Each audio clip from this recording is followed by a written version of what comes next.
is now official. The Walt Disney Corporation has indeed acquired the entertainment assets for 21st Century Fox. According to the press release they issued this morning, it is a definitive agreement with Bob Iger being announced to stay on through 2021 to shepherd in the deal.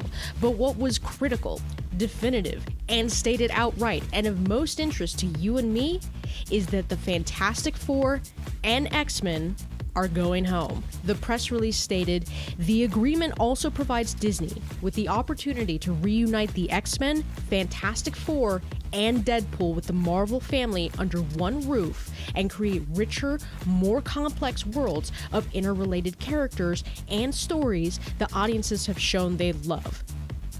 How incredible is that under the terms of this agreement, they were able to secure those rights, all of those rights, and that also means that we get back the rights to all the side characters and villains that we've hoped to one day see in the MCU, like Galactus, the Krulls, and the Silver Surfer, and there are so many more. I will be doing a Nerds Geek Out video. I know it's been a while. I need some time to look this over because it's not just the Marvel properties, but they also emphasize The Simpsons, FX Networks, Avatar, National Geographic, and a slew of others in this release. But I, for one, welcome our new overlords, and how exciting that we get to see these characters together again in the future. But what do you think? Let me know down in the comments below.